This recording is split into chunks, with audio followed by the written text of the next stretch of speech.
I want to welcome you to another video drasha. This week's Torah portion is Pinchas.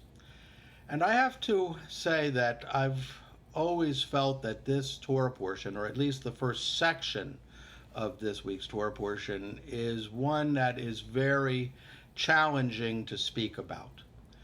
The beginning of this week's Torah portion, God tells Moses to reward Pinchas, who is a grandson of Aaron, and to give him what the Torah calls a brit shalom, a covenant of peace. I've often thought about this as if he's getting the Nobel Peace Prize, and because God says, "For he has acted zealously on my behalf." Now, what did he get this reward for, this Nobel Peace Prize? Well, he got it for killing 2 people. Now, to understand this episode and to try and really see what's going on here, we have to go back to last week's Torah portion. And indeed, one of the questions that really does call out for an answer here is, why does the Torah divide this story in half and put one part of it in last week's Torah portion and one part in this week's Torah portion? Now, you could say, well, that's not so unusual. Actually, there are other narratives in the Torah that are divided into more than one Torah portion. After all, the 10 plagues are told, the story of the 10 plagues is told over the course of 2 Torah portions. The difference is that that's a very long narrative. And after all, the Torah portions, which are the weekly portions read in the synagogue, have to be of a length that is reasonable. And most Torah portions are approximately the same length. And so it makes sense that when you have a very long narrative, that you would have to divide it up. The same thing someone could say, the Joseph story is divided into several Torah portions. But again, that is a story that takes up about the last quarter of the book of Genesis. It for sure had to be divided into more than one weekly Torah portion. The difference is that this story of Pinchas is not such a long story. And therefore, the fact that it was divided in 2, I think, calls out for some explanation. But to understand what's going on here and what the issues are, we need to go back to last week's Torah portion. And if you remember, in last week's Torah portion, which was Balak, and the main story there had to do with Balaam, who was a non-Israelite prophet, who was hired by King Balak to curse the Jewish people, but instead of cursing them, he blesses them. Well, that occupied most of last week's Torah portion. But at the end of the portion, it tells a different story. And the story is how the Moabite women enticed the Israelites into worshiping Baal Peor. And then there's a plague that breaks out amongst the people. 24,000 Israelites are killed. And in the midst of all of this, we're then told that an Israelite man brought a Midianite woman into the camp. And right in the sight of Moses and of the community, and right in front of the Ohel Moed, the tent of meeting, the 2 of them have relations. And then it says that Pinchas, who was a grandson of Aaron, he took his spear and got up and killed the both of them in one swoop.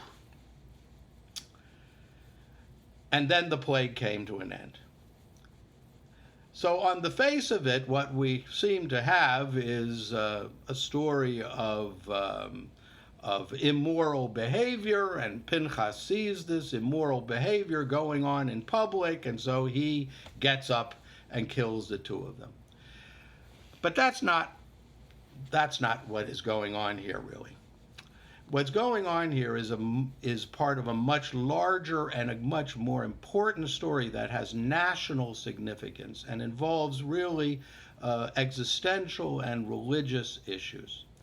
And the clues to this are the following. First of all, the fact that this Israelite man and the Midianite woman engage in this behavior in public. And the Torah says specifically in the sight of Moses, and also in front of the tent of meeting. I think these are all indications that this action, this was not simply two people looking to have a little bit of a good time. This was a political statement. It was part of an agenda that was being pushed by a group of the Israelites. Now, we have further evidence for this from the following. First of all, prior to this incident, again, we're told that the Moabite women had enticed the Israelites into the worship of Baal Peor. So, number one, this was involved a larger group of people. And the Torah uses an interesting word, by the way, in that context. It says that the Israelites attached themselves to Baal Peor. It's as if they're, in a sense, trying to create a kind of syncretistic religion, combining the worship of Baal Peor with the Israelite religion. Another piece of evidence for this, for seeing this story as part of a larger narrative, is who are the two people that are involved. Well, we only find that out at the end of this episode in today's Torah portion, and we're told that the Israelite man was Zimri, who was the head of a tribal clan in the tribe of Simeon, and the woman, the Midianite, was Cosbi, who was the daughter of a Midianite chieftain. So first of all, we see these were not just, any two people. They were people who were part of the leadership of both of these groups, the tribe of Simeon and the Midianites. There's also reason to think that this move towards a syncretistic religion with the worship of Baal Peor, and also perhaps a merger with the surrounding peoples, the Midianites and the Moabites, that this was perhaps primarily being driven by members of the tribe of Simeon. And the evidence for that is something, a detail in the text that one might easily have passed over. Now let's remember we're reading in the book of Numbers, and the reason why this is called in English the book of Numbers is because there are census takings going on and lots of numbers. So in the first chapter of the book of Numbers, there's a census, and we learn there that the tribe of Simeon numbered 59,000 men. Now, in today's Torah portion, there's another census that is taken. And this time, the tally for the tribe of Simeon is 22,000, which means that over the course of time, the tribe of Simeon has declined by some 60%, which I think is perhaps lets us know that it was primarily members of the tribe of Simeon who died in the plague that resulted from the action at concerning Baal Peor. So what we have here is really not two people who are just engaged in a private affair, and then Pinchas, who's offended because of this public immorality. What we really have here is a challenge to the religion of Israel and to monotheism, and a challenge to the integrity of the Jewish people. And that is why the action of Pinchas, which again is certainly extra juridical, meaning it's out of a judicial context. It is something that he does as a kind of act of fanaticism, and yet he is rewarded for this because we see that there was a tremendous amount at stake here: the existence of the Jewish people and the existence of monotheism. And so that is what I think explains this action of Pinchas and why ultimately it is seen in a positive light. But on the other hand, clearly, we don't really want to countenance and to put up on a pedestal an act of fanaticism, and to in some way endorse vigilantism, and to set this action of Pinchas up as an example which somehow others might want to follow. And I think that's why the story is divided in two. And that is, yes, in today's Torah portion, Pinchas is rewarded for his action. And I think we've explained the context of this action, which makes sense of that. And yet the Torah, and really it's not so much the Torah as the Jewish tradition, because the fact is the division of the Torah into portions, weekly portions that are read in the synagogue, was something that was established by the tradition.